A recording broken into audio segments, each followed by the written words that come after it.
The media is upset. If you heard Van Jones last night there on CNN, I thought he was going to cry. Let's take a listen. Because I'm thinking about the people who are not a part of anybody's elite who are hurting tonight. There are African-American women who know a little bit about being talked down to and know a little bit about having their economic dreams crushed, who tried to dream a big dream over the past couple of months. And tonight they're trading in a lot of hope for a lot of hurt. And they were hoping that maybe this time, one of their own could be seen as worthy. And once again, they were facing rejection. And that hurts. They thought tomorrow morning they're going to walk out with their shoulders back a little bit, maybe able to breathe for the first time and feel like they belong someplace.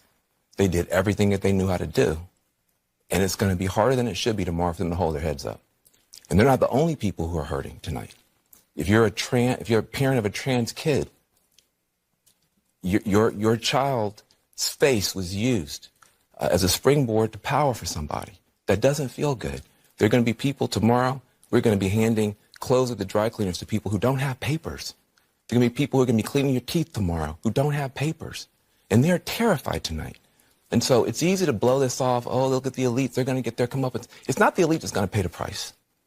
It's people who woke up this morning with a dream and are going to bed with a nightmare. And those people didn't deserve to be respected and held and talked to. Those are the people who are going to pay the price for whatever Donald Trump decides to do. Yeah, but Van, how do we know that those people didn't vote? It's a little over the top. Would you agree? Just a little bit over the top there.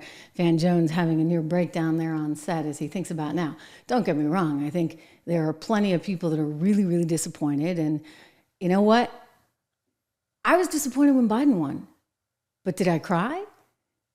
Did I get upset? Did I say I'm going to throw everything? I mean, look at Letitia James. She's making these new threats, etc. No, like we move on, right? We're Americans.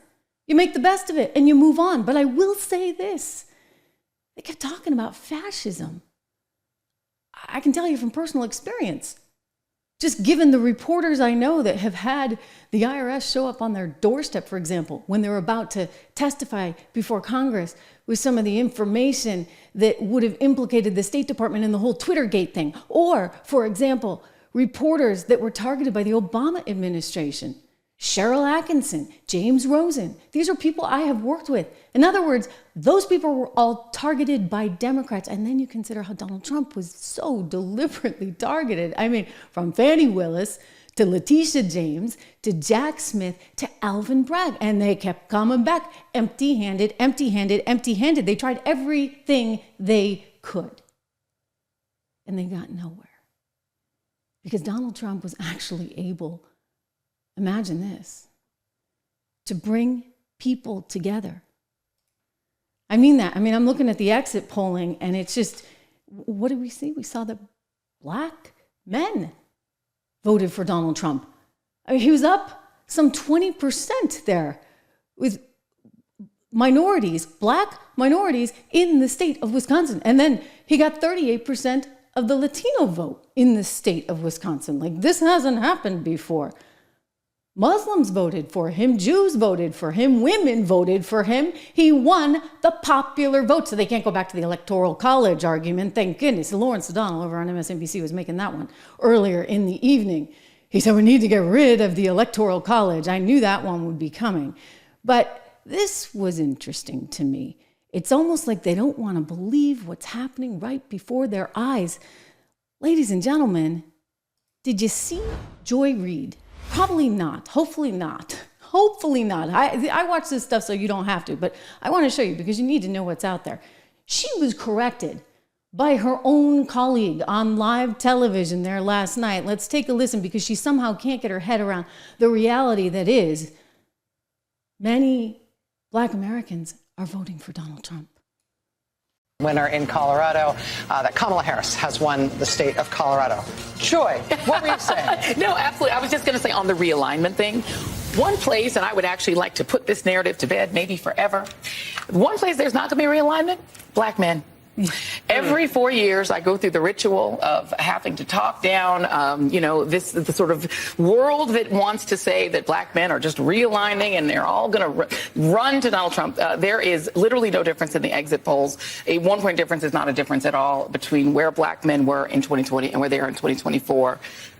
It's not black men. They are not the ones shifting. What you're seeing are shifts among Latino voters, for sure.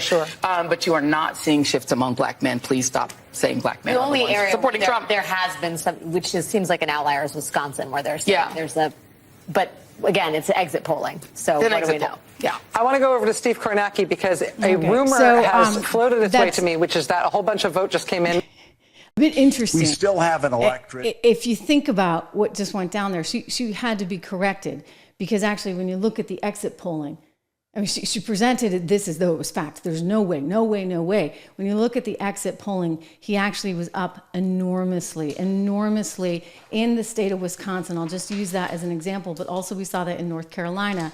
And he did tremendously well, not just with black men, but also black women. So the black vote overall was far, far larger than anything any Republican has seen. And he did better than he did last time around. And that matters. That really, really matters.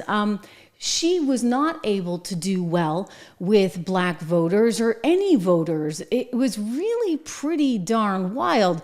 You know, you would think that she could have maybe pulled something out, right? Like, would she have been better in something? It has everybody kind of wondering if they should have run Joe Biden after all. I mean, how could Kamala Harris do this badly? I'll tell you, she's a terrible candidate and you got a bad set of facts on the inflation front and they just gaslit us to death.